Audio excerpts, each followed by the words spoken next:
ان سے نہایت ہی ادب و احترام کے ساتھ گزارش ہے کہ برائے کرم نشست کا یہاں معقول انتظام ہے،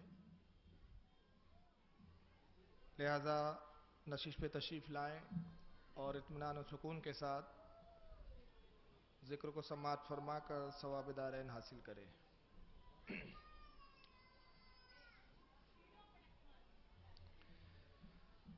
اعوذ باللہ من الشیطان الرجیم، بسم اللہ الرحمن الرحیم۔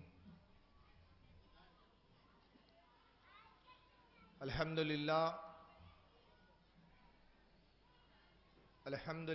الذی فضل علی سیدنا و مولانا محمد صلی اللہ علیہ وسلم علی العالمین جمیعا،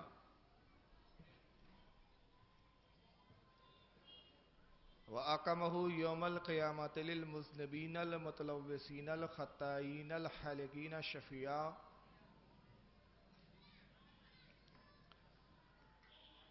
فصلی اللہ تبارک و تعالی علیہ وعلی کل من ہوا محبوب و مرضی لدیہ،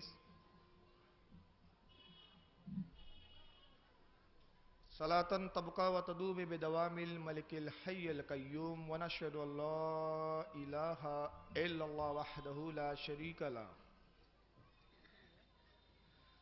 ونشهد ان سيدنا ومولانا محمدا عبده ورسوله بالهدى ودين الحق ارسله، قال الله تبارك وتعالى في القرآن المجيد والفرقان الحميد، محمد رسول الله والذين معه أشداء على الكفار، صدق الله العظيم، صدق صادق المصدوق، عليه صلاة وتسليم۔ ان الله وملائكته يصلون على النبي يا ايها الذين آمنوا صلوا عليه وسلموا تسليما۔ اللهم صل على سيدنا مولانا محمد جد الحسن والحسين وعلى آله واصحابه واهل بيته وذرياته وازواجه وبارك وسلم، صلاة وسلام عليك يا رسول الله صلى الله تعالى عليه وسلم۔ مولا کائنات علی مرتضی رضی اللہ تعالیٰ عنہ کے تعلق سے یہ چار مصرے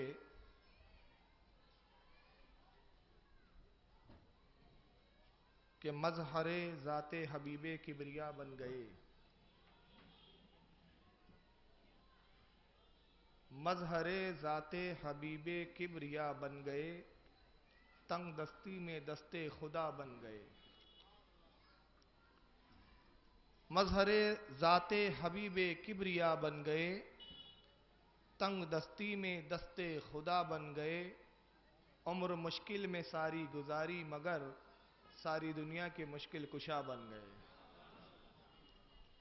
عمر مشکل میں ساری گزاری مگر ساری دنیا کے مشکل کشا بن گئے۔ مولا کائنات مشکل کشا بھی ہے، حاجت روا بھی ہے، اولیاء کے سرتاج بھی ہے، سردار بھی ہے، سید بھی ہے، منبع ولایت ہے علی، محبت رسول کا مرکز ہے علی، فاتح خیبر ہے علی، فاتح بدر و حنین بھی ہے علی، علی شوہر بطول بھی ہے، پدر حسنین بھی ہے، علی خیبر شکن بھی ہے، فاتح خندق بھی ہے۔ کیا ہے خوبی جو پروردگار عالم نے علی میں جمع نہیں فرما دی ہو؟ یہی وجہ ہے کہ علی کی خوبیوں کو دیکھ کر بعض فرقے گمراہ بھی ہو گئے۔ حضرت سیدنا امام احمد ابن حنبل رضی اللہ تعالیٰ عنہ فرماتے ہیں کہ فضائل مولا کائنات میں جتنی احادیثیں آئی ہے کسی صحابی کے بارے میں اتنی حدیثیں نہیں ہیں، لیکن یہ بات ہمیشہ یاد رکھیں کہ کثرت روایات کا ہونا اور ہے اور فضیلت کا دار و مدار کا ہونا اور ہے۔ فضیلت کا دار و مدار کثرت روایت یا کثرت طرق پر نہیں ہوتا، بلکہ اللہ رسول نے جس کو افضل قرار دے دیا ہو۔ چنانچہ عقیدہ اہل سنت کے مطابق انبیاء کے بعد سب سے افضل ابو بکر صدیق کی ذات ہے۔ لیکن جہاں تک روایتوں کا تعلق ہے، روایتوں کی کثرت کا تعلق ہے، تو جتنی روایتیں فضیلت علی کے تعلق سے ہے یا فضائل علی کے بارے میں جتنی احادیث میں روایتیں آئی ہے، اتنی روایتیں کسی صحابی کے بارے میں نہیں آئی۔ اب یہاں پر ایک غور کریں ایک بات پر، امام احمد ابن حنبل کے قول کے مطابق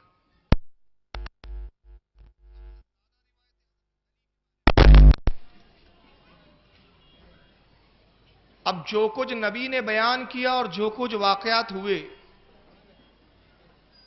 نبی پاک صلی اللہ علیہ وسلم کے فرامین اور واقعات کی روشنی میں جو کچھ حضرت علی کی فضیلت ہم تک پہنچی، جو کچھ ہم تک آئی، ہم تک آنا شرط ہے۔ میں نے یہ نہیں کہا کہ نبی نے جو کچھ بیان کیا، جو کچھ ہم تک آئی، جتنا ہم تک آئی اس میں ہم علی کو نہ سمجھ سکے، وہ تو اس سے زیادہ ہے جو ہم تک نہیں پہنچی ہے۔ آپ کہیں گے یہ کیسی بات کر رہے ہیں آپ؟ جب بیان کیا تو آئی ہے۔ میں مثال میں عرض کر دوں کہ محدثین نے جتنی حدیثوں کو لکھا، کیا سب وہ حدیثوں کو لکھ دیا جتنی وہ جانتے تھے؟ اس کے لیے میں چھوٹی سی مثال دے رہا ہوں کہ امام بخاری رحمت اللہ تعالی علیہ، ان کی کتاب بخاری شریف تمام کتب حدیث میں سب سے اول درجہ رکھتی ہے، بلکہ یہاں تک کہا گیا ہے کہ بعد قرآن سب سے افضل کتاب بخاری شریف ہے۔ کتنی حدیث ہے بخاری کے اندر؟ 7,000 کچھ، 7,300 کچھ، کسی نے کہا 7,400 کچھ، یعنی 7,000 اور 7,500 کے درمیان میں، اور وہ بھی تکرار کے ساتھ، یعنی ایک حدیث ایک باب میں لایا، وہی حدیث دوسرے باب میں بھی آئی ہے۔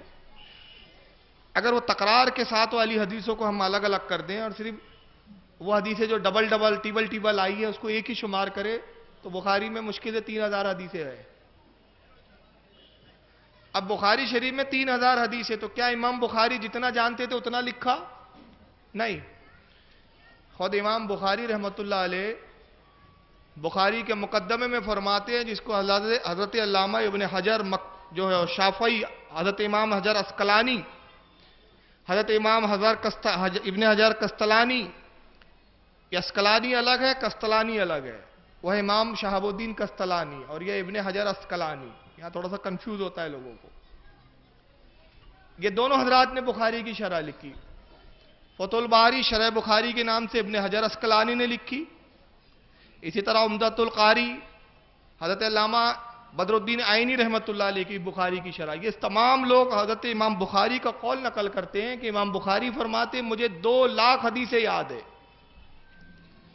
کتنی حدیثیں یاد ہے؟ 2 لاکھ، جس میں 1 لاکھ حدیثیں صحیح ہے اور 1 لاکھ حدیثیں ضعیف ہے۔ تو اب جتنی 1 لاکھ صحیح حدیثیں امام بخاری کو معلوم تھی وہ بھی پوری نہیں لکھا، اس میں سے صرف کتنی لکھا؟ 7,000 کچھ۔ اب اس کو ہم بہت زیادہ کر کے راؤنڈ فگر میں ہم 10,000 کر لیں تو 90,000 حدیثیں تو امام بخاری اپنے ساتھ سینے میں لے گئے۔ تو ایک مثال تھی امام بخاری کی، امام احمد ابن حنبل کو 7 لاکھ حدیثیں یاد تھی، لیکن مسند احمد میں کتنی ہیں؟ 22,000 کچھ حدیثیں یا 24,000 کچھ حدیثیں۔ باقی حدیثیں کہاں گئی ہے 7 لاکھ میں؟ اپنے سینے میں لے گئے۔ تو ہم تک جو آیا وہ بہت کم تھا، تو جتنا کم آیا اس میں ہم ذات علی کو سمجھ نہ سکے، اگر پورا آتا تو ہمارا کیا حال ہوتا؟ تو علی عقل و فہم سے ماورا ہے۔ ذات علی کو سمجھنا، میں انسان نہیں کہہ رہا ہوں، آپ اور ہم اپنی بات نہیں کر رہا ہوں، اولیاء اکرام کے سمجھنے کی بات نہیں ہے، تو آپ اور ہم تو بہت دور کی بات ہے۔ پھر اولیاء حضرت علی کو نہیں سمجھ سکے کہ کیا ہے ذات علی۔ چنانچہ نتیجہ کیا ہوا؟ فضائل علی اور کمالات علی دیکھ کر بعض فرقے ایسے گمراہ ہوئے کہ کچھ نے اتنا غلو کیا کہ حضرت علی کو خدا ہی بنا دیا۔ فرقہ نصیری نکلا، اور فرقہ نصیری نے دیکھا حضرت علی کے کمال، ان کی کرامات، ان کی عظمت، ان کی رفعت، ان کی شان کو، ان کی شوکت کو، تو کہا کہ علی ہی خدا ہے جو زمین پر اتر آیا ہے۔ معاذ اللہ، استغفر اللہ۔ کہا علی انسان نہیں ہے، یہ خدا ہے۔ مگر حضرت علی نے خود ان سے قتال کیا، قتل کیا ان کو۔ کہا یہ کفری عقیدہ ہے، میں نہ خدا ہوں، نہ خدا کی طرح ہوں، نہ خدا جیسا ہوں، میں تو نبی کا غلام ہوں، میں تو اپنے آقا کا خادم ہوں۔ مگر ان کا عقیدہ دیکھیے کتنا مضبوط ہو گیا تھا، کفری عقیدہ، مگر کتنا جڑ پکڑ چکا تھا۔ حضرت علی نے اپنے جلال میں ان کو جو سزائیں نافذ کی، تو سزا کیا تھی؟ زندہ جلانا شروع کیا۔ آگ دھڑکائی جاتی ہے اور وہ فرقہ نصیری کے لوگوں کو پکڑ پکڑ کے لایا جاتا اور آگ میں جھونکا جاتا، رسیوں میں جکڑ کے ڈال دیا جاتا، جلاؤ ان کو۔ کہا جاتا توبہ کرو، کہو کہ میں اللہ کا بندہ ہوں، میں خدا نہیں ہوں۔ وہ کہتے نہیں علی، آپ خدا ہے، آپ اگر ہمیں چاہے جلائیں، چاہے قتل کر دے، مگر ہم آپ کو خدا کہنے سے باز نہیں آئیں گے۔ جب آگ میں ڈالا جاتا، چیختے چلاتے۔ ایک روز میں 7,000 نصیریوں کو جلایا حضرت علی نے۔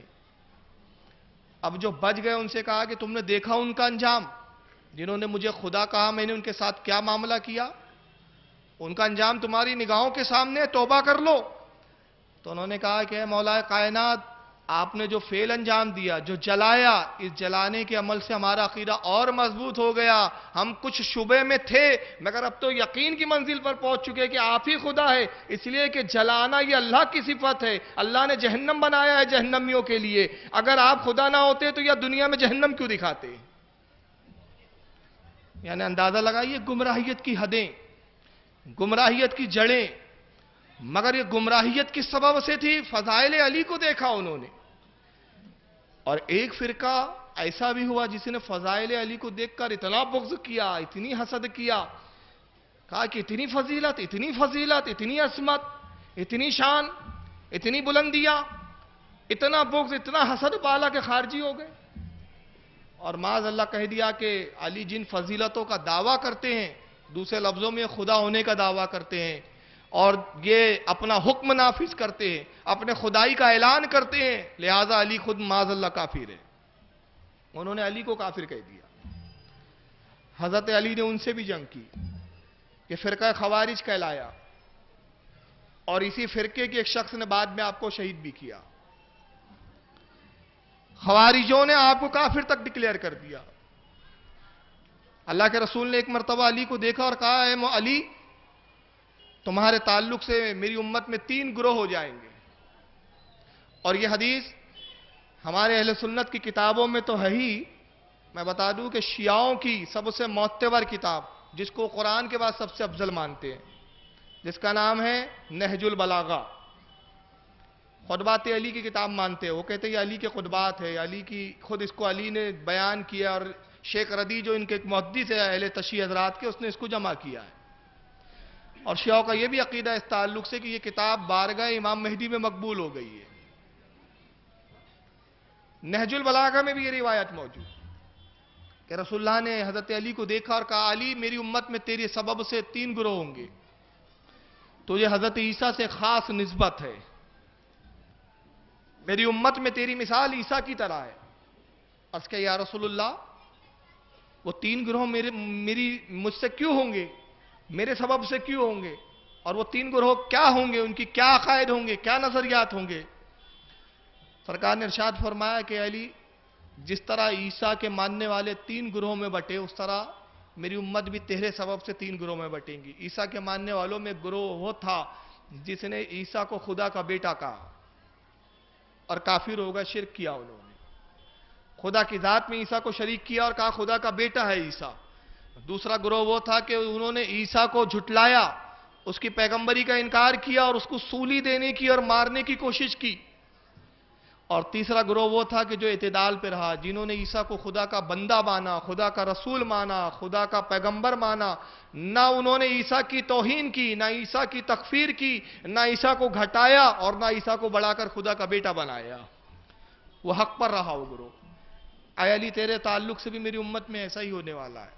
ایک گروہ تجھے اتنا چاہیں گا، اتنا چاہیں گا، اتنی محبت کریں گا، اتنی محبت کریں گا اتنا گلو کرے گا کہ تجھے خدا بنا دے گا، اور ایک گروہ اتنا گھٹائیں گا کہ حتیٰ کہ تجھے کافر کہہ دیں گا، مگر ایک میری امت کا گروہ وہ ہوں گا جو نہ تجھے خدا بنائیں گا، جو نہ تیری توہین کریں گا، اللہ اور اس کے رسول نے جو تجھے مقام عطا کیا اسی مقام کے مطابق تجھے مانے گا، وہ گروہ حق پر ہوں گا۔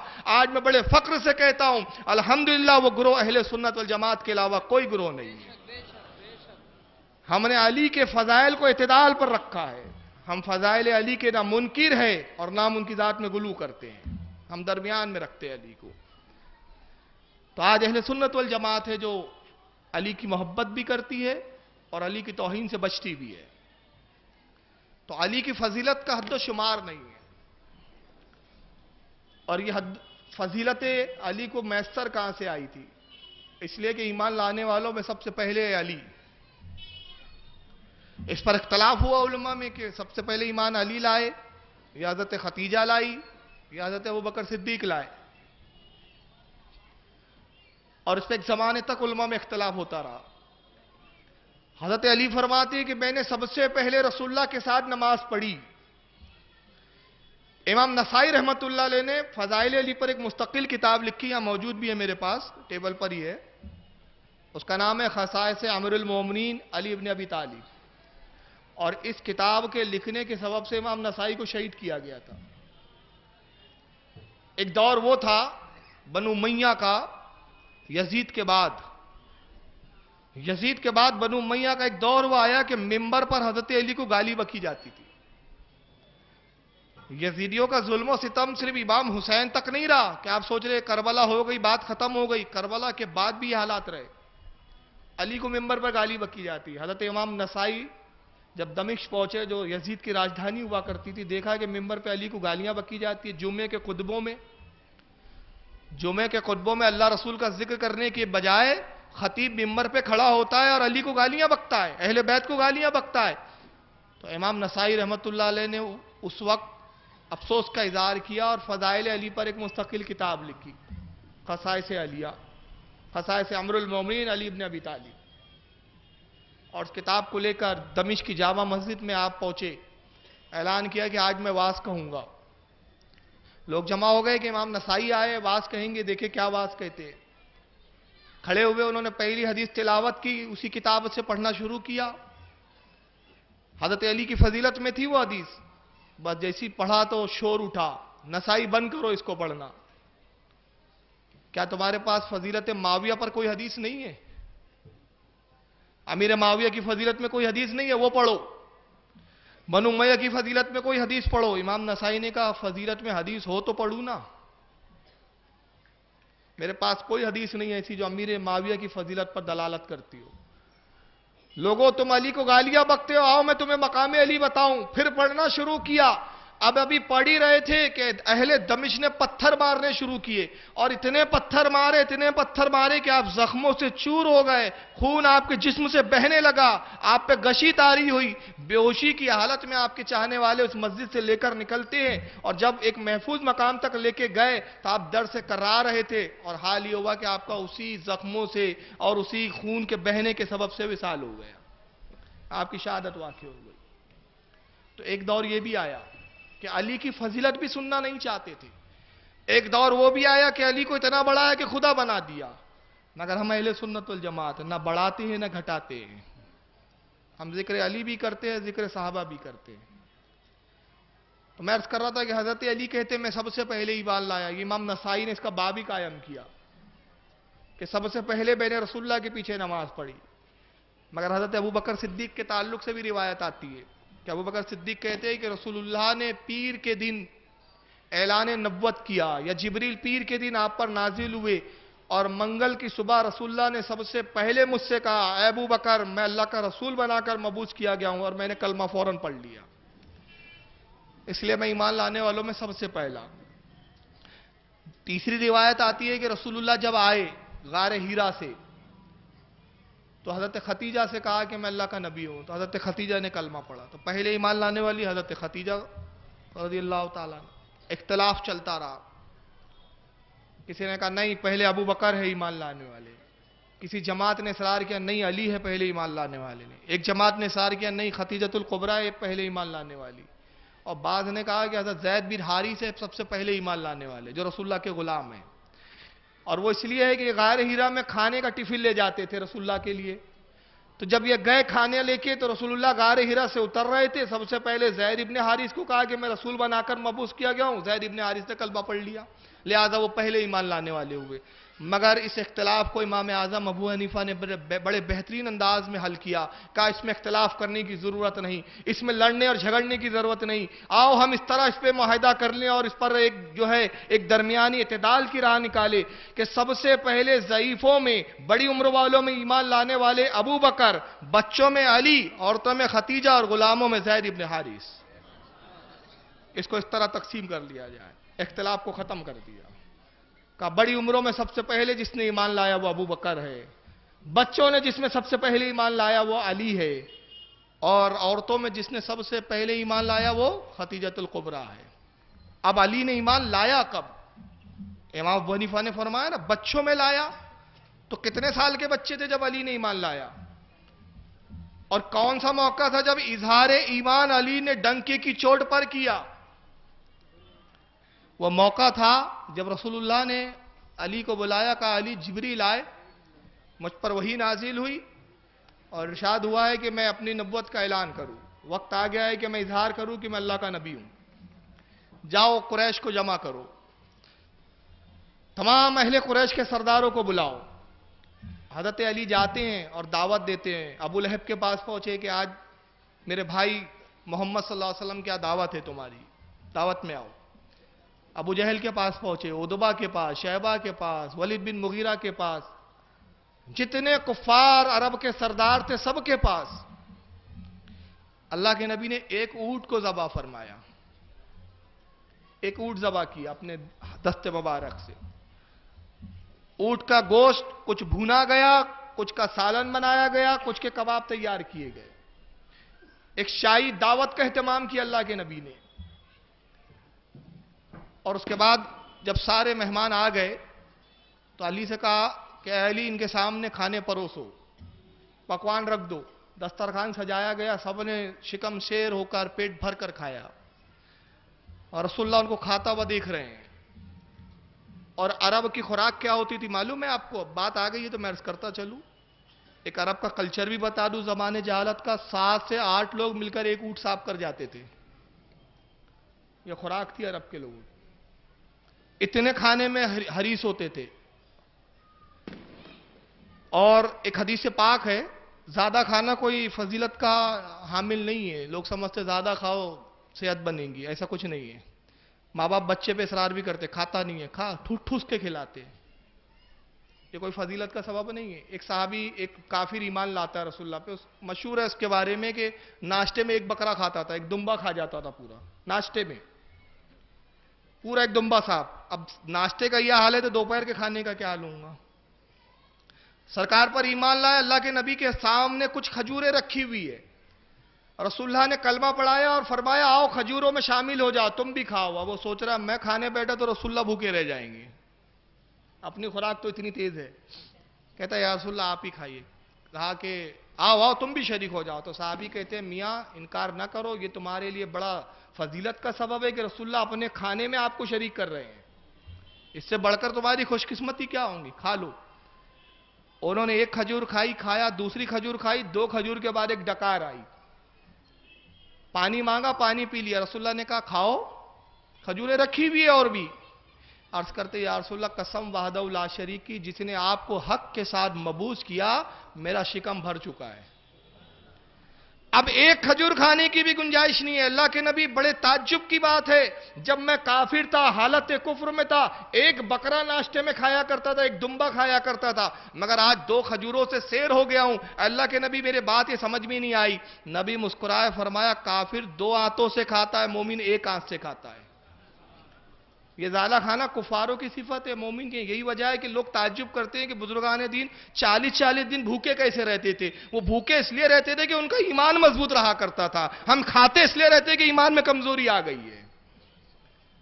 تو جو ایمان کی غذا، روحانی غذا جو لیتے ہیں، وہ دنیاوی غذا کی طرف اتنا التفات نہیں کرتے۔ تو بہرحال بات میں کچھ اور عرض کر رہا تھا، کہیں اور نکل گئی. انہوں نے خوب کھایا، ایک اونٹ پورا صاف کر دیا یہ چند کفار کے سرداروں نے. اب اللہ کے رسول کھڑے ہوئے دیکھا اب یہ کھا چکے، ڈکارے لے رہے ہیں، پیٹوں پہ ہاتھ پھیلا رہے ہیں. کہا اہل قریش میں تم سے کچھ کہنا چاہتا ہوں. ابو لہب کہتا محمد آج بہت کھا لیا، بڑی بہترین دعوت تھی، بڑا لذیذ کھانا تھا، آپ سننے کی کوئی بات رہ نہیں گئی ہے، کوئی سننے کا موڈ نہیں ہے. محمد جانے دو، جو کچھ کہنا کسی اور موقع پہ کہنا، اب تو صرف نیند آ رہی ہے، سونے کا دل چاہ رہا ہے، ہمیں جانے دو. ایک کافر اٹھتا ہے اور اپنے گھر کی طرف جاتا ہے. رسول اللہ بڑی حسرت سے دیکھ رہے ہیں، جس مقصد کے لیے دعوت رکھی تھی وہ مقصد فوت ہو گیا ہے، وہ مقصد حل نہیں ہو سکا. مایوس ہو گئے، گھر آئے، اپنے گھر میں کمرے میں داخل ہوئے. حجرہ اقدس میں حضرت خدیجہ عرض کرتی یا رسول اللہ، اے اللہ کے نبی، ہے میرے سرتاج، کیا ہوا اب مایوس ہے؟ کہا خدیجہ آج ایک دعوت کی، اونٹ ذبح کیا، مگر اہل کفار نے، اہل مشرکین نے کھایا پیا چلے گئے، میری بات ہی نہیں سنی. کہا آپ غم مت کیجئے، میرا مال حاضر ہے، آپ کل ایک اور اونٹ ذبح کیجئے اور دعوت کیجئے، کل یہ ضرور آپ کی بات سنیں گے. پھر حضرت علی کو بلایا، کہا علی جاؤ کل اور پھر دعوت دے آنا. دوسرے دن حضرت علی جاتے ہیں، اور حضرت علی کی ساخت کیا ہے؟ ساخت مطلب جسم کی بناوٹ، اور جو مورخین نے بیان کیا جس وقت یہ آپ جاتے تھے، جس وقت بچے تھے، رسول اللہ کی پرورش میں تھے، پتلے پتلے پیر تھے ان کے. میں نے جیسے کہا کہ پیدا بھی ہوئے تھے اور بڑے کمزور تھے، پتلی پتلی ٹانگیں، پتلے پتلے ہاتھ، ایک دبلا پتلا جیسے بچہ ہوتا ہے اس کا تصور کر رہے ہیں آپ، بالکل سیدھے سادے جیسے ایک بچہ ہوتا ہے جو نہ شرارت کرتا ہے، بالکل خاموش مزاج. یہ حضرت علی کی صفت تھی بچپنے میں، جس کو دیکھ کر لوگ کہے کہ کتنا کمزور بچہ ہے، کتنا بھوندو بچہ ہے، بھوندو بولتے ہیں ہمارے یہاں، کتنا بھوندو ہے یار. یہ صفت تھی حضرت علی، اس وقت کی بات بتا رہا ہوں. حضرت علی گئے، پھر آواز دی اے چچا ابو لہب، آج پھر دعوت ہے آپ کی. ابو جہل تیری بھی دعوت ہے، وہ تو آؤ دعوت ہے، سب کو دعوت دی. پھر ایک اونٹ ذبح ہوا. پھر زید ابن حارث جو غلام رسول اللہ کے، انہوں نے کھانا تیار کیا، کباب بنائے، گوشت وغیرہ تلا گیا، کھانے تیار کیے گئے. پھر دسترخوان سجا، پھر بچھایا گیا، پھر دسترخوان پہ کھانے چن دیے گئے. پھر یہ آئے، کہا محمد کیا بات ہے، بار بار دعوت کرتے ہو؟ کہا ایک عظیم مقصد ہے جس کے تحت میں نے تمہیں بلایا ہے، ایک عظیم مقصد ہے جس کی تکمیل کرنا ہے. پہلے کھانے سے فارغ ہو جاؤ تو پھر میں کچھ عرض کروں. کھانے لگے، پھر شکم سیر ہو کے کھایا. اب کھا کے جب ہاتھ دھو چکے، ہاتھ پوچھ رہے ہیں، رسول اللہ پھر کھڑے ہوتے اور کہتے ہیں کہ اہل قریش، اے اہل خاندان، میں کچھ کہنا چاہتا ہوں، سنو میری بات. تو پھر انہوں نے کہا محمد آج بھی بڑی اچھی دعوت رہی، آج بھی ہمارا کچھ سننے اور سنانے کا دل نہیں چاہ رہا ہے، اجازت دو کہ ہم اپنے گھر جائیں. اٹھے اور پھر ایک کے بعد ایک کھانوں کی تعریف کرتا ہوا چلتا گیا. رسول اللہ اس بار پھر حسرت سے دیکھ رہے ہیں. سرکار پھر مایوسی کے عالم میں اپنے حجرے میں داخل ہوتے ہیں. جناب خدیجہ پھر عرض کرتی یا رسول اللہ، کیا اس بار بھی انہوں نے آپ کے کلام کو نہیں سنا؟ فرمایا نہیں، آج بھی کھا پی کے کھسک گئے. آپ فرماتی ہے کہ غم نہ کیجئے، عرض کرتی ہے غم نہ کیجئے، کل پھر ان کی دعوت کیجئے، اور جب تک نہ سنے دعوت کرتے رہیے. آخر دیکھیے کب تک کھاتے اور کب نہیں سنتے ہیں، کھلاتے رہیے.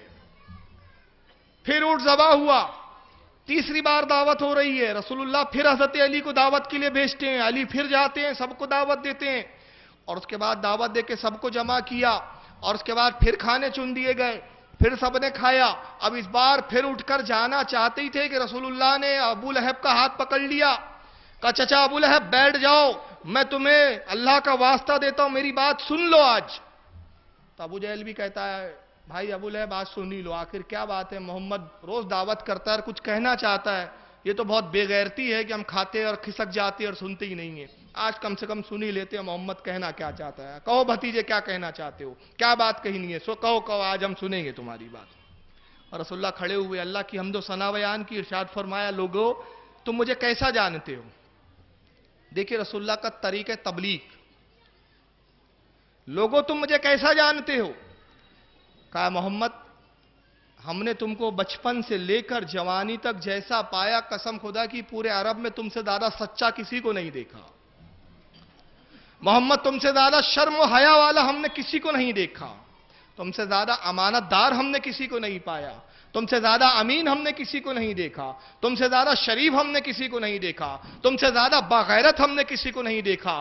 قریش رسول اللہ کی تعریف بیان کرتے رہے، رسول اللہ سنتے رہے، کہا کہ سنو، جب تم گواہی دیتے ہو کہ میں سچا ہوں، امین ہوں، صادق ہوں، شریف النفس ہے، میری فطرت، میری صفت اچھی ہے، تم یہ جب گواہی دیتے ہو، تو اگر میں یہ کہوں کہ یہ جو پہاڑ تم دیکھ رہے ہو، اس پہاڑ کے پیچھے ایک لشکر ہے، اور وہ لشکر ہتھیاروں سے، اسلحہ سے لیس ہے، اور وہ تم پر حملہ کرنا چاہتا ہے، ان قریب وہ لشکر آئیں گا اور تم پر حملہ کر کے تمہیں ہلاک کر دیں گا، کیا تم میری اس بات کی صداقت پہ یقین کرو گے؟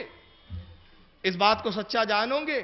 انہوں نے کہا ہاں، ہم یقین کر لیں گے، ہم ہتھیار لے کے مقابلے کے لیے میدان میں آ جائیں گے، اس لیے کہ اے محمد تم نے کبھی جھوٹ نہیں کہا ہے، اگر تم اس بار یہ کہتے ہو تو تم سچ کہہ رہے ہوں گے، تم جھوٹے نہیں ہو تو تم جھوٹ نہیں کہہ سکتے۔ تو کہا اہل قریش سنو، قسم وحدہ لا شریک کی، تم جب کہتے ہو کہ میں سچ کہتا ہوں تو میں اس سے بڑی سچی بات لایا ہوں، میں نے ایک مثال اور تمثیل بیان کی ہے کہ لشکر اس پہاڑ کے پیچھے ہے، در حقیقت کوئی لشکر نہیں ہے، میں نے صرف اپنی صداقت پر تمہاری گواہیاں لینے کے لیے، تمہاری گواہی اور شہادت کے لیے میں نے ایک مثال پیش کی ہے، اور جب تم شہادت دے چکے، گواہی دے چکے کہ میں سچا ہوں، تو سنو، اس سے بڑھ کر سچی بات یہ ہے کہ میں اللہ کا رسول بنا کر مبعوث کیا گیا ہوں۔ قولوا اشہدوا ان لا الہ الا اللہ وانی رسول اللہ، تم سب مل کر گواہی دو کہ اللہ کے سوا کوئی عبادت کے لائق نہیں اور میں اس کا رسول ہوں۔ بس جیسی نبی نے یہ کہا، سب سے پہلے ابو لہب کھڑا ہوا، کہا محمد اس مسخری بات کے لیے بلایا ہے، محمد یہ عجیب و غریب بات سنانے کے لیے بلایا ہے، اے محمد معاذ اللہ ثم معاذ اللہ، تجھ سے بڑا جھوٹا میں نے کسی کو نہیں دیکھا، محمد میں تو تجھے سچا جانتا تھا، اتنی بڑی جھوٹی بات، ہم تیرے ایک خدا جو دکھتا نہیں ہے، تیرے ایک خدا اندیکھے خدا کو مان لے، اور جو 365 معبود جو ہم نے اپنے خانہ کعبہ میں سجا رکھے ان کے سامنے سجدہ کرنا چھوڑ دے اور بن دیکھے خدا کو مانے، اے محمد یہ ہرگز نہیں ہو سکتا، محمد تو نے بہت بڑی بہتان بانا ہے، بہت بڑی جھوٹی بات کہی ہے۔ یہ کہہ کے ابو لہب اٹھتا ہے جانے لگتا ہے، ابو جہل بھی ہنستے ہوئے اٹھ کے جانے لگتا ہے، عتبہ بھی اٹھتا ہے جانے لگتا ہے، شیبہ بھی اٹھتا ہے جانے لگتا ہے، ولید بن مغیرہ بھی اٹھتا ہے جانے لگتا ہے، ایک ایک کفار اٹھتا ہے جا رہا ہے، رسول اللہ ایک ایک کا ہاتھ پکڑ کے روکتے ہیں، ارے رکو اے عتبہ، سن، میں اللہ کا رسول ہوں، اگر تو مجھ پر ایمان لائے ہدایت پر رہیں گا، جنت تیرے لیے ہے، نعمت تیرے لیے ہے، شیبہ سن، مجھے رسول جان، میرا کلمہ پڑھ، جنت تیرے لیے ہے، انعام تیرے لیے ہے، راحتیں تیرے لیے ہے، سکون تیرے لیے ہے، مگر کوئی رکنے کے لیے تیار نہیں۔ اب نتیجہ کیا ہوتا ہے؟ اللہ کے رسول کی آنکھوں میں آنسو آ جاتے ہیں، آپ رو رہے ہیں کہ جب یہ میرے گھر والے، یہ میرے چچا ہے، یہ میرے قبیلے والے، یہ میرے خاندان والے، جب یہ مجھے رسول ماننے کے لیے تیار نہیں، تو پھر جب میں یہ پیغام باہر سناؤں گا تو کون میری تصدیق کرے گا، کون میرا اقرار کرے گا، کون مجھے رسول جانے گا؟ جب گھر والے ٹھکرا رہے ہیں تو باہر والے تو بہت ظلم و ستم کریں گے۔ رسول اللہ بے چین ہو گئے، آنکھوں میں آنسو آ گئے، رونے لگے اور روتے فرماتے، کیا اس پوری جماعت قریش میں کوئی ایسا شخص نہیں جو مجھے رسول جانے؟ کیا کوئی نہیں جو میرا ساتھ دے؟ کیا کوئی نہیں جو رسالت کا اس بار اٹھانے میں میرا معاون و مددگار بنے؟ کیا کوئی نہیں جو میرے اس رسالت کے پیغام میں میرا معاون و مددگار بنے؟ جب رسول نے صدائے لگائی تو کون اٹھتا ہے؟ یہ 7 سال کا بچہ علی اٹھتا ہے، پیر کانپتے ہوئے پیروں سے اٹھتا ہے، کانپتے ہوئے لپاتے ہوئے پیروں سے اٹھتا ہے اور عرض کرتا ہے، یا رسول اللہ، اگرچہ آپ کے چچاؤں نے آپ کو ٹھکرا دیا ہے اور آپ کا پیغام ماننے کے لیے تیار نہیں، مگر اللہ کے رسول، میرے پیروں میں قوت نہیں ہے، میرے پیروں میں طاقت نہیں ہے، میرے ہاتھوں میں صلاحیتیں نہیں ہیں کہ میں آپ سے دفاع کروں شر کا، مگر اللہ کے رسول میں اپنے آپ کو آپ کے اوپر ڈھال بناتا ہوں، اپنی جان آپ پر قربان کرنے کے لیے تیار ہوں، اللہ کے رسول میں تیار ہوں، میں گواہی دیتا ہوں کہ آپ اللہ کے رسول ہیں اور اس میں کوئی جھوٹی بات نہیں ہے۔ جب یہ علی نے کہا اور یہ جملے کہے، رسول اللہ کو تسکین ہوتی ہے، سرکار نے علی کے ہاتھ کو پکڑا، ہاتھ پکڑ کے اٹھایا، کہا رب کائنات، یہ میرا بھائی علی ہے جو میرا معاون و مددگار ہے، اس تبلیغ کے کام میں، اس مشن کے اندر یہ میرا مددگار ہے، اس پیغام کے عام کرنے میں میرا مددگار ہے، رب قدیر میں تیری بارگاہ میں دعا کرتا ہوں، اس کے پیروں میں قوت عطا فرما، اس کے بازوں میں طاقت عطا فرما، اس کے دلوں میں جو ہے دشمن کی ہیبت بٹھا دے، دشمن کی ہیبت، اس کے دشمن کے دلوں میں اس کی ہیبت کو ڈال دے، پروردگار میں تیرا رسول تیری بارگاہ میں عرض کرتا ہوں. اور اس کے بعد اٹھا کے فرمایا پروردگار اس کو رسول نے اٹھایا ہے اور پروردگار میں تیری بارگاہ میں عرض کرتا ہوں آج تیرا رسول اسے اٹھا رہا ہے اور اس کو قیامت تک کوئی گرا نہ سکے. بس نبی نے دعا کی اور دعا کا اثر ہوا. وہ علی جو دبلا پتلا نظر آتا تھا, وہ علی جو کمزور و ناتوا نظر آتا تھا, اب عالم یہ ہے کہ جس کو رسول نے اٹھایا پھر اس کو کسی نے کبھی گرا نہ سکا. اور پھر وہ علی بنا کہ تبلیغ میں علی معاون و مددگار, رسالت کا پیغام پہنچانے میں علی معاون و مددگار. کون سا مرحلہ ہے جہاں علی رسول کے ساتھ نہیں ہے؟ اور جب علی رسول کے ساتھ ہم قدم چلنے لگتے ہیں تو اللہ کے نبی نے بشارت دی, علی تمہیں مجھ سے وہی نسبت ہے جو تبلیغ کے کام میں موسیٰ کو ہارون سے نسبت تھی. موسیٰ جب مبعوث کیے گئے بنی اسرائیل کی طرف تو ہارون ان کے معاون و مددگار تھے. اے علی تم بھی میرے مددگار ویسے ہی ہو جیسے موسیٰ کا معاون و مددگار ہارون تھا. جیسے ہارون کو اللہ تعالیٰ نے موسیٰ کے ساتھ ملحق کر دیا تھا ویسے تمہیں میرے ساتھ جوڑ دیا ہے. بس فرق اتنا ہے کہ لا نبی آبادی, میرے بعد کوئی نبی نہیں ہے. صرف نبوت نہیں ہے, باقی سب کچھ ہے. رسول اللہ نے پھر ایسا اٹھایا کہ اب یہاں سے آپ علی کا کردار, علی کی سیرت, علی کی جابازی, علی کے کارنامے دیکھتے جائیے تو تاریخ میں کہیں نہیں ملتا کہ علی کسی کے مقابلے میں گئے ہو اور پسپا ہو کر آئے ہو. مورخین اور محدثین نے یہاں تک لکھا کہ جتنی جنگیں ہوئی ہے اور جتنی جنگوں میں حضرت مولا کائنات شریک رہے ہیں آج تک ایسا ہوا ہی نہیں کہ علی کے مقابلے میں کوئی آیا اور پھر زندہ واپس گیا ہو.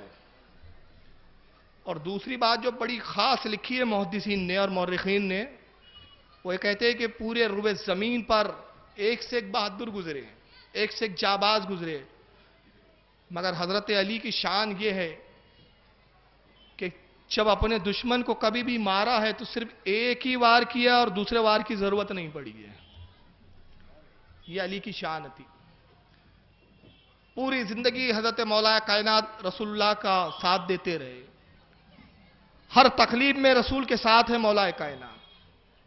یہاں تک کہ ہجرت ہوتی ہے اور جب ہجرت کا موقع آتا ہے تو اللہ کے نبی نے, آپ کو معلوم ہے واقعہ, اپنے بستر پہ علی کو لٹایا. بستر پر لٹانا کوئی ایک معمولی بات نہیں ہے. یہاں دو باتیں میں عرض کروں گا. چاروں طرف سے دشمن گھیرے ہوئے ہیں, رسول اللہ کو قتل کرنا چاہتے ہیں. ابو بکر کا ہاتھ پکڑا, ابو بکر کو ساتھ لیا. اور ایسا موقع جب بڑا نازک ہوتا ہے تو انسان انہی پر اعتماد کرتا ہے جو سب سے زیادہ قریب ہوتے ہیں, سب سے زیادہ محبوب ہوتے ہیں. یہاں سے مجاز ملا کہ رسول اللہ کے نزدیک سب سے زیادہ محبوب ابو بکر صدیق اور حضرت علی تھے. ایک کو ساتھ میں لیا اور دوسرے سے کہا علی ہمارے بستر پر تم آرام کرو گے, تاکہ کفار اس مغالطے میں رہے کہ رسول اللہ سو رہے ہیں. اب یہاں ایک بات میں عرض کرنا چاہتا ہوں, میں نے غور کیا کہ اور بھی جاباز صحابے تھے. اگر رسول اللہ علی کی جگہ اور کسی کو سلا دیتے تو کوئی صحابی انکار نہیں کرتا. اگر حضرت عمر سے کہتے عمر تم سو جاؤ تو عمر بھی سو جاتے. بلکہ حضرت عمر کی تو ہجرت کا یہ حال ہے, ان کی ڈیرنگ کا یہ حال ہے, ان کی جابازی کا یہ حال ہے کہ جتنے لوگوں نے ہجرت کی سب نے چھپ کر کی, چھپ کر گئے مدینے کی طرف. مگر عمر جب ہجرت کرنے گئے تو کیا کیا؟ چھپ کر نہیں گئے, خانے کعبہ میں گئے. پہلے طواف کیا کعبے کا, تلوار میان سے نکالی, اونٹ اور گھوڑے کعبے کے باہر بندھے ہوئے, اور اس کے بعد اعلان کرتے لوگوں جو جانتا ہے جانتا ہے, نہیں جانتا ہے جان لے, میں عمر ابن خطاب ہوں اور میں مدینے ہجرت کر رہا ہوں. کل یہ نہ کہنا کہ عمر چھپ کر گیا, ڈر کر گیا, بھاگ گیا. میں ڈنکے کی چوٹ پر تمہاری نگاہوں کے سامنے جا رہا ہوں. جس کو اپنے بچے یتیم کرنا ہو اور عورتوں کو بیوہ کرنا ہو, عمر سے دو دو ہاتھ ہو جائے. یہ تو شان تھی حضرت عمر کی, اس ڈیرنگ کے ساتھ, اس جابازی کے ساتھ, اس بہادری کے ساتھ ہجرت کی عمر نے. کیا عمر اس منصب کے لیے نہیں تھے کہ عمر تم میرے بستر پہ سو جاؤ؟ عثمان غنی بھی تھے, مگر علی کا انتخاب کیوں؟ علی سے جو نسبت تھی وہ ان صحابہ سے نہیں تھی, کیونکہ علی بھائی تھے. دو باتیں تھی رسول کے پیش نظر. دیکھیں رسول اللہ کا انصاف, وہاں اندیشہ اور خطرہ تھا کہ رسول سمجھ کر شہید نہ کر دیا جائے. اگر رسول اپنے بھائی کے علاوہ کسی اور کو لٹاتے تو تاریخ کہتی کہ جب جان پر بنائی تو رسول نے دوسروں کو سامنے کیا ہے, اپنے خاندان والوں کو چھپایا ہے. اپنے خاندان والوں کو پیچھے کیا ہے۔ رسول نے کہا یہ سند نہیں بننے دوں گا کہ اسلام پہ جب امن ہو تو اپنے لوگوں کو نوازوں اور خطرہ ہو تو اپنے ساتھیوں کو آگے کروں۔ نہیں، اسلام پر جب جب حرف آئیں گا، اسلام جب جب تخلیق میں آئیں گا، خاندان والوں کو میں پہلے آگے کروں گا۔ اگر میری جان پر آئیں گی تو علی آگے آئیں گا، اور اسلام کی جان پر بنائیں گی تو حسین آگے آئیں گا، خاندان والے آگے آئیں گے۔ یہ نہیں ہے آج کے مولویوں کی طرح، معذرت سے کہوں گا، اپنے بچوں کو اندر قوم کو آؤ لڑو مرو کٹو مر جاؤ۔ یہی وجہ ہے کہ آج جو ہمارے ہاں کوئی معاملے حل نہیں ہوتے، کیونکہ ہمارے کچھ حضرات، معذرت سے عرض کر رہا ہوں، قوم کی قربانی کا تو بہت جذبہ ہے، خود کی قربانی کا کچھ جذبہ نہیں، سب سے پہلے وہی بھاگتے ہیں۔ تو جب اتنی صلاحیت کسی میں نہ ہو تو میں کہوں گا کہ آپ سامنے بھی مت آئیے۔ پھر رسول اللہ نے یہ مثال دی، ایک وجہ تو یہ تھی، اور دوسری وجہ کیا تھی پتہ ہے؟ رسول نے کہا تھا علی سو جاؤ، بستر پہ لیٹو، تاکہ دشمن یہ سمجھتے رہے کہ رسول سو رہے ہیں۔ معلوم ہوا کہ پورے صحابہ میں ہم شبیہ رسول کوئی تھا تو وہ علی تھے، اور کفار یہی سمجھتے رہے کہ یہ علی نہیں سو رہے ہیں بلکہ نبی سو رہے ہیں۔ اور بڑا تعلق ہے نبی علی، دیکھیں کتنے ہم وزن الفاظ ہیں۔ اور میں ایک جملہ کہتا ہوں، علی تو وہ ہے کہ جس کو بگاڑو تو بھی فضیلت بنتی ہے، تاریخ نے بگاڑنا چاہا تو بھی فضیلت نکلی۔ چلیے کسی کا نام بگاڑیے، کسی کے آپ کو تذلیل کرنا ہے، توہین کرنا ہے، کوئی میری توہین کرنا چاہتا ہے تو کیسا کرے گا؟ کہیں ارے وہ آیا تھا نا ناگپور سے فاروق واروق، کیا کہا؟ فاروق کو واروق کر دیا اس نے۔ یہ ہمارے انیس بھائی بیٹے انیس و انیس، نام بگڑ رہا ہے نا، ذاکر واکر، شاکر واکر، کلیم ولیم، مگر ذرا علی کو بگاڑیے، بلا بگاڑیے علی ولی۔ ارے جس کو بگاڑو تو ولی بنتا ہے، بگاڑا تو ولی ہے، اور جب نہیں بگاڑا تو کیا ہے؟ تو ہم شبیہ نبی ہے۔ بگاڑا تو ولی ہے اور نہ بگاڑا تو ہم شبیہ نبی ہے، مظہر ذات رسول ہے۔ کہا کہ تم لیٹو، اور کفار سمجھتے رہے کہ علی لیٹے ہوئے، رسول لیٹے ہوئے، نبی لیٹے ہوئے۔ سرکار تو سورہ یاسین کی تلاوت کرتے ہوئے نکل گئے، اور اس کے بعد ایک جملہ کہا رسول نے، علی میں تو جا رہا ہوں مدینے کی طرف، 2 دن یا 3 دن کے بعد تم مجھ سے کوبہ میں ملنا، مقام کوبہ پہ ملاقات ہوں گی، 3 دن کے بعد مجھ سے کوبہ میں ملنا۔ یا رسول اللہ ان 3 دنوں میں کیا کرنا ہے؟ اے علی دیکھو یہ کفار ضرور ہے مگر مجھے امین جانتے ہیں، یہ مشرک ضرور ہے لیکن مجھے امانت دار سمجھتے ہیں، ان کی امانتیں میرے پاس ہے، یہ فلاں کی امانت ہے اس کو دے دینا، یہ فلاں کی امانت ہے اس کو دے دینا۔ میں یہاں ایک مجاز دینا چاہتا ہوں اپنی قوم کو، آج بڑا قوم کا مجاز غلط ہوتا جا رہا ہے، صاحب کافر کا مال ہے دبا لو کھا لو، کچھ لوگوں کا یہ حال ہو گیا ہمارے مسلم کا۔ مگر نبی نے بتایا مال کافر کا کیوں نہ ہو، امانت میں خیانت جائز نہیں۔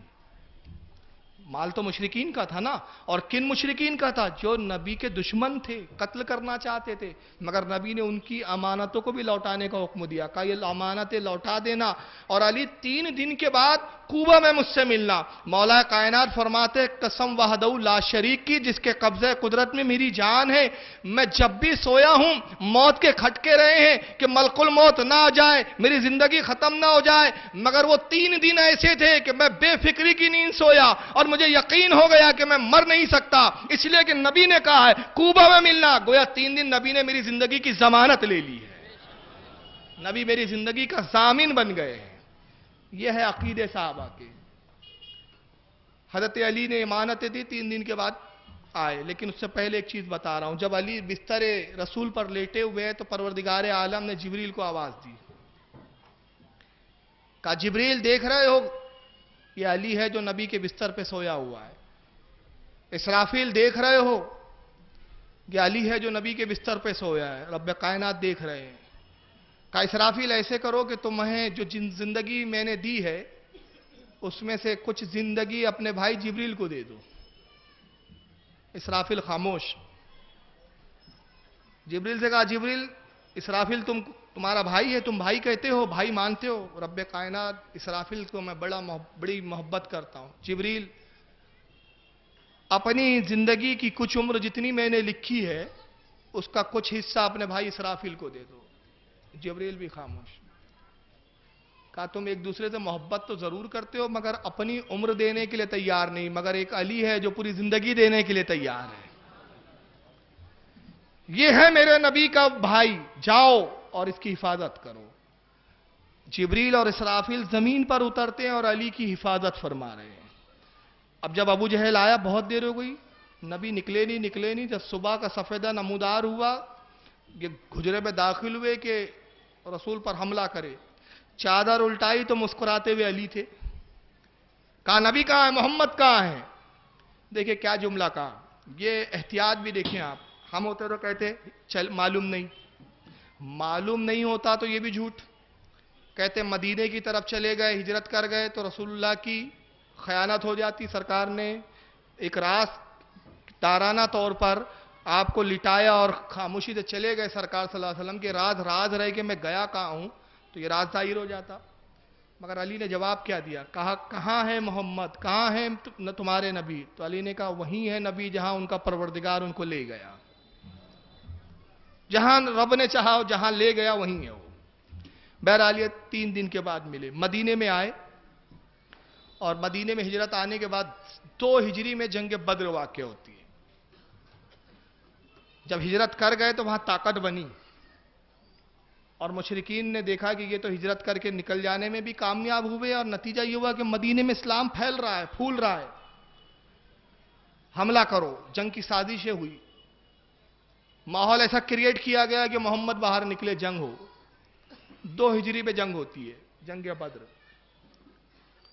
اور جنگ بدر کے اندر 313 صحابہ اکرام کو رسول اللہ لے کے میدان بدر میں آتے ہیں، اور دوسری طرف 1100 مشرکین ہیں. 1100 کے مقابلہ 313 کا ہو رہا ہے. اور حال یہ ہے کہ یہ مسلمانوں کے پاس نہ ٹھیک سے ہتھیار ہے، نہ تلواریں ہیں. بعض کے بعد اونٹ کی ہڈیاں ہیں، بعض کے بعد گھوڑے بھی نہیں ہیں. ایک گھوڑے پہ 2 سوار ہیں، ایک اونٹ پر 3 لوگ سوار ہیں. یہ بے بسی کا عالم ہے. میدان عمل میں آئے، جنگ شروع ہوئی. ادھر سے عتبہ، شیبہ، ولید نکلتا ہے.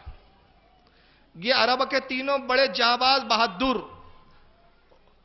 ولید شیبہ کا بیٹا تھا، عتبہ کا بیٹا تھا. اور اس کا حال یہ تھا کہ یہ عرب میں بڑا بہادر مانا جاتا تھا. جس جنگ میں ولید شریک ہوا کبھی شکست نہیں کھایا تھا اس نے. اہل عرب کو اس پہ بڑا فخر تھا. تینوں باہر نکلے، کہا محمد ہمارے جوڑ کے، ہمارے توڑ کے بھیجو. اللہ کے نبی نے 3 لوگوں کو بھیجا. ایک حضرت عبیدہ، دوسرے اپنے چچا حضرت حمزہ، اور تیسرے مولا کائنات علی مرتضیٰ کو. حضرت علی کا ولید سے مقابلہ ہوا. تلواریں چلی، ایک وار بلند ہوا، ولید کی گردن گیند کی طرح اچھل کے گرتی ہوئی نظر آئی. ولید مارا گیا. جیسی ولید مرا، کفار و مشرکین میں بدحواسی چھا گئی. اور نتیجہ یہ ہوتا ہے کہ کفار و مشرکین پر ایک ایسی خوف طاری ہوا کہ 313 جو معمولی تعداد میں تھے، اللہ تعالیٰ نے ان کو عظیم الشان فتح سے نوازا. عظیم فتح ہوئے. مورخین لکھتے ہیں، صحابہ اکرام بیان کرتے ہیں کہ جنگ بدر میں جتنے کفار و مشرکین مرے تھے اس میں نصف آدھے حضرت علی نے قتل کیے تھے اور باقی آدھے دوسرے صحابہ نے مارے تھے. یہ جابازی کا عالم تھا. جنگ احد ہوتی ہے، 3 ہجری میں جنگ احد ہوئی. مشرکین نے کہا بدلہ لیں گے ہم محمد صلی اللہ علیہ وسلم سے جنگ بدر کا. 3 ہجری کو بڑی طاقت کے ساتھ مشرکان مکہ میدان احد میں جمع ہوتے. اللہ کے نبی صلی اللہ علیہ وسلم بھی اپنے اصحاب کے ساتھ میدان احد میں تشریف لائے. دونوں فوجیں آمنے سامنے ہیں. جنگ شروع ہوتی ہے. آپ نے جنگ احد کے کچھ حالات تو سنے ہوں گے علماء کی زبانی. ایک ٹیلا تھا جہاں پہ اللہ کے نبی نے بعض صحابہ کو نافذ کیا، کہا یہاں سے ہٹنا مت. جنگ احد کچھ ہی دیر بعد میں فتح میں تبدیل ہوئی. ایک عظیم شان اللہ نے فتح دی. بیت المال کے چکر میں لوگ مال غنیمت کے چکر میں، بیت المال نہیں، مال غنیمت لوٹنے لگے. مال لوٹ رہے ہیں، لے رہے ہیں، کفاروں سے چھین رہے ہیں اور مشرکین بھاگ رہے ہیں. وہ ٹیلا جو اس جگہ نافذ تھا، وہ گروہ جو ٹیلے پہ نافذ تھا، انہوں نے دیکھا کہ جنگ تو اب جیت گئے ہیں، چلو ہم بھی مال غنیمت میں شریک ہو جائیں. انہوں نے اس ٹیلے کو چھوڑا اور لوٹنے والوں میں شامل ہو گئے. خالد بھی ابن ولید جو اس وقت کافر تھے, کفر کی حالت میں تھے, اسی سم سے حملہ کیا. جیتی ہوئی جنگ شکست میں تبدیل ہو گئی. اب حالت یہ ہوئی بدحواسی, جس کو جہاں منہ مل رہا ہے وہ اس طرف بھاگ رہا ہے. ایک بھگدڑ مچ گئی صحابہ کرام میں, افواہ پھیلی کہ رسول اللہ شہید ہو گئے, سرکار کی شہادت ہو گئی. اب شہادت کا سننا تھا کہ صحابہ کرام میں ایسا خوف طاری ہوا کہ جس کو جہاں سمت ملتی ہے بھاگتا ہے, بھاگ رہے ہیں. صرف چند صحابہ تھے جو رسول اللہ کے ارد گرد تھے, اور ان میں ایک حضرت ابوبکر صدیق تھے. ایک اس میں چھوٹا بچہ تھا, کبھی موقع ملا تو بتاؤں گا انشاءاللہ. ان کا نام آلہ ہے. تاریخ میں اس بچے کا بڑا عجیب ذکر آیا ہے. یہ ہے جو رسول اللہ کی حفاظت کر رہا ہے.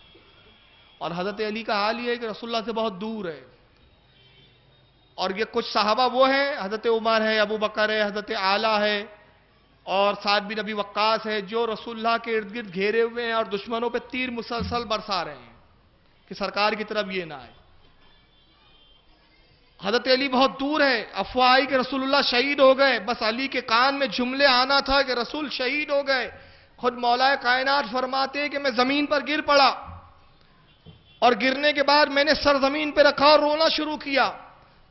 تبھی میرے ضمیر نے آواز دی, علی جب رسول اللہ اس دنیا میں نہیں رہی تو تجھے کیا حق ہے کہ تو اپنی زندگی کو یہاں پر زندہ رکھے, اپنے آپ کو زندہ رکھے. تجھے چاہیے کہ تو بھی لڑتا ہوا شہید ہو جائے اور رسول اللہ سے جا کر مل جائے. بس ایک خیال آیا, ایک طاقت کے ساتھ علی اٹھے, اور اٹھنے کے بعد دشمن پر ٹوٹ پڑتے ہیں. جس سمت جاتے ہیں بس دشمن کو کاٹنا شروع کیا. یہاں تک فرماتے کہ میں کاٹتا رہا, مجھے نہیں معلوم میں نے کتنے دشمنوں کو قتل کیا. اتنا قتل کیا, اتنا کاٹا, اتنا قتل کیا کہ میرے ہاتھ شل ہو گئے, تھک گئے. میں لڑکھڑانے لگا, گشی تاری ہوئی. قریب تھا کہ میں زمین پر گرتا اور کوئی دشمن مجھے قتل کرتا. تبھی میں نے گھوڑ سوار کو دیکھا, نورانی چہرہ ہے, سفید زلفیں ہیں, نور اس کے جسم سے اور اس کے چہرے اقدس سے ظاہر ہوتا ہے. سفید گھوڑے پر سوار ہے, اور وہ تیزی کے ساتھ دوڑتا ہوا آتا ہے گھوڑ سوار. اور آنے کے بعد گھوڑے سے فوراً تیزی سے اٹھا. اس نے مجھے سہارا دیا, حضرت علی کہتے ہیں, اور سہارا دے کے کہا, علی لڑو, اللہ اور اس کا رسول تم سے خوش ہے. بس اس کا سہارا دینا تھا کہ فرماتے میں نے اپنے اندر ایک نئی قوت پیدا کی اور محسوس کی, اور ایک نئی قوت کا احساس ہوا مجھے, اور اس قوت کے ساتھ میں نے پھر حملہ کرنا شروع کیا. پھر کاٹتے رہے. فرماتے پھر ایک وقت وہ آیا کہ میں پھر تھک گیا. پھر قریب تھا کہ میں گروں اور گشی آئے مجھ پر. پھر میں نے اسی گھوڑ سوار کو دیکھا, پھر گھوڑا دوڑاتے ہوئے آیا, اس نے پھر مجھے سہارا دیا, اور پھر یہی جملے کہے, علی لڑو, اللہ اور اس کا رسول تم سے خوش ہے, لڑو, دشمنوں کو قتل کرو. مولا کائنات فرماتے پھر میں نے دشمنوں کو مارنا شروع کیا.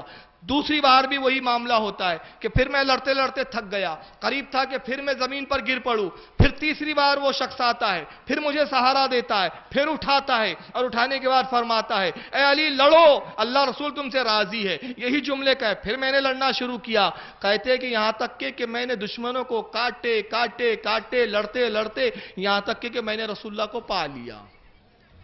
جب میں نے سرکار کو دیکھا تو میری آنکھیں ٹھنڈی ہو گئی کہ رسول اللہ تو حیات ہے. میں نے خوشی میں نعرہ بلند کیا, سرکار کے قدموں میں گیا, اپنی تلوار کو رسول اللہ کے قدم نازمین میں رکھ دی. کہا یا رسول اللہ یہ وہ تلوار ہے جس نے آپ کے بے شمار دشمنوں کو قتل کیا ہے. اللہ کے نبی اس تلوار کو بھی اپنی بارگاہ میں شرف قبولیت عطا فرمائیے, اور علی کے بھی حق میں دعا کیجئے. اللہ کے رسول مسکراتے, اے علی اللہ اور اس کا رسول تم سے خوب راضی ہوا. جانتے ہو وہ سہارا دینے والا کون تھا؟ جانتے ہو جو تمہیں بار بار اٹھا رہا تھا وہ کون تھا؟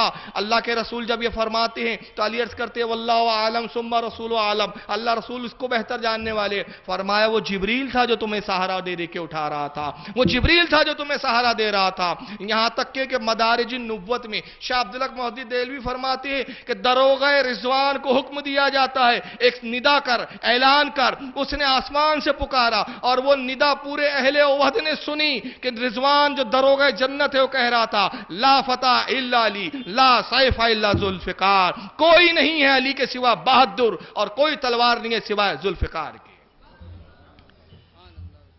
جب یہ ندا آتی ہے اور جب دشمنوں نے دیکھا کہ علی زندہ ہے، ان کے حواس بدحواس ہو گئے. رسول اللہ نے اپنے چچا عباس کو بلایا، کہا عباس قریب آؤ، آواز دو، مسلمانوں کو پکارو. حضرت عباس جو حضور کے چچا تھے، ایمان لا چکے تھے، ان کا عالم کیا تھا کہ رسول اللہ کی بارگاہ سے ان کو ایک کرامت عطا ہوئی تھی، یہ ایک شرف عطا ہوا تھا. حضرت عباس ایک ٹیلے پر آئے اور جب انہوں نے آواز دی تو مورخین لکھتے ہیں 7 میل دور تک ان کی آواز گئی. یہ ان کی آواز کا عالم تھا. 7 میل دور تک آواز جاتی ہے، پکارتے ہیں لوگوں رسول اللہ کی طرف آؤ، الحمدللہ تمہارا رسول با حیات ہے، رسول زندہ ہے، رسول موجود ہے، اپنے رسول کی طرف لوٹو. اب سارے مسلمان پلٹ پلٹ کر آواز سن کر آتے ہیں، اور اس کے بعد جب یکجا ہو کر حملہ کیا تو جو جنگ شکست میں ہو گئی تھی وہ پھر فتح یاب ہو گئی، فتح نصیب ہوئی. اس جنگ کے بارے میں مورخین فرماتے ہیں کہ حضرت علی نے جنگ احد میں جتنے دشمنوں کو قتل کیا تھا، نصف حضرت علی نے کیا تھا اور باقی آدھے دوسرے لوگوں نے کیے تھے، سب نے مل کے. وہی وہ جنگ احد کا موقع ہے جہاں رسول اللہ حضرت علی کو ایک بشارت عطا فرماتے ہیں. فرماتے انہو منی وانا من، علی تو مجھ سے ہے میں تجھ سے ہوں، تو مجھ سے ہے میں تجھ سے ہوں، تو مجھ سے میں تجھ سے. اس حدیث کو امام ترمذی نے روایت کیا ہے، جلد نمبر 5 کے اندر صفحہ نمبر 632 ہے، اور اس کا حدیث نمبر 3712. اس کو مشکات نے بھی روایت کیا صفحہ نمبر 564 پر. مسند احمد میں امام احمد ابن حنبل نے بھی روایت کیا، اور امام ابن ابی شیبہ نے المصنف میں بھی اس کو روایت کیا، امام حاکم نے المستدرک میں بھی روایت کیا. فرمایا انہو منی وانا منہو، اے علی تو مجھ سے ہے اور میں تجھ سے ہوں. جنگ احد میں حضرت علی کا کارنامہ، علی کو ایسا اٹھایا رسول نے کہ کوئی پھر علی کو بٹھا نہ سکا. جنگ خندق کا موقع. جنگ خندق کیا تھی؟ جنگ خندق یہ تھی کہ یہودیوں کا بہت بڑا قلعہ تھا، ان کا معاہدہ تھا رسول اللہ سے، مسلمانوں سے. معاہدہ یہ تھا کہ مشرکین کا ہم ساتھ نہیں دیں گے اور نہ ہم آپ سے لڑیں گے. مگر جنگ احد میں انہوں نے خیانت کی اور مشرکین کا ساتھ دیا. جب ساتھ دیا تو اللہ کے رسول نے حکم صادر کیا کہ انہوں نے عہد کو توڑا ہے، معاہدے کو توڑا ہے، لہذا وہ خیبر کی بات ہے، میں معافی چاہوں گا، خیبر کی اس کے بعد جنگ ہوئی، جو غزوہ خندق جو میں بتا رہا ہوں. مشرکین نے جنگ احد کے بعد یہ کیا کہ یہودیوں اور عیسائیوں کو جمع کیا، اور جمع کرنے کے بعد کہا کہ دیکھو محمد ہمارے بھی دشمن ہے، تمہارے بھی دشمن ہے. جس طرح ہمیں محمد سے خطرہ ہے تمہیں بھی، تمہارے مذہب کو اور تمہیں بھی خطرہ ہے، تو کیوں نہیں ہم سب مل کر محمد کو ختم کر دیتے. معاہدہ ہوا، عیسائیوں نے کہا ہم بھی تمہارا ساتھ دیں گے، یہودیوں نے کہا ہم بھی تمہارا ساتھ دیں گے. تینوں لوگوں نے مل کر مدینے کی طرف کوچ کیا. خبر آتی ہے کہ دشمن 3 گنا بڑھ کر 3 گنا تعداد میں مدینے کی طرف آ رہا ہے.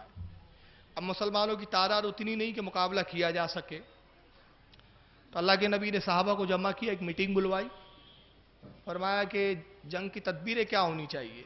تو سلمان فارسی ایک بڑے ضعیف العمر صحابی تھے، محب اہل بیت تھے، اور رسول اللہ کے خادم بھی تھے، بلکہ یہاں تک کہ حضرت فاطمہ کی خدمتیں کیا کرتے تھے، سامان لا دینا، سودا لا دینا، امام حسن حسین کو گود لے جا کے بازار لے جانا، کھلانا پلانا، یہ سلمان فارسی کے ذمہ تھا. ضعیف العمر تھے، اور ان کے بارے میں ہسٹری میں بڑا عجیب ملتا ہے کہ بعض کہتے ہیں کہ جب ایمان لائے 300 سال عمر تھی ان کی، یہاں تک لکھا گیا. بڑے طویل عمر تھے، پہلے یہودی تھے، پھر عیسائی ہوئے، پھر مسلمان ہوئے. ہر زمانے میں یہ حق کی تلاش میں جستجو کرتے رہتے تھے. اور سلمان فارسی کا میں پھر ایک کردار بتاؤں گا. سلمان فارسی رسول اللہ کے اصحاب میں واحد وہ صحابی ہے کہ جن کو رسول اللہ نے اہل بیت میں شامل فرمایا ہے. انشاءاللہ ان کا ذکر اپنے مقام پر آئیں گا. سلمان فارسی وہ واحد صحابی ہے، جبکہ مجوسی تھے خاندان کے اعتبار سے، لیکن رسول اللہ کی محبت یہ کہ اپنے اہل بیت میں شامل کیا. سلمان فارسی مشورہ دیتے، یا رسول اللہ جب میں ایران میں تھا تو ایران میں میں نے دیکھا جنگ لڑنے کا انداز یہ ہوتا ہے کہ جب دشمن زیادہ ہوتا ہے تو شہر کے ارد گرد خندق کھودتے ہیں. خندق یعنی پورے شہر کے ارد گرد پورا گڑھا کھود دیا جاتا ہے، اس میں یا تو پانی بھر دیا جاتا ہے یا آگ لگا دی جاتی ہے تاکہ دشمن اس کو گڑھے کو پار کر کے ادھر نہ آ سکے.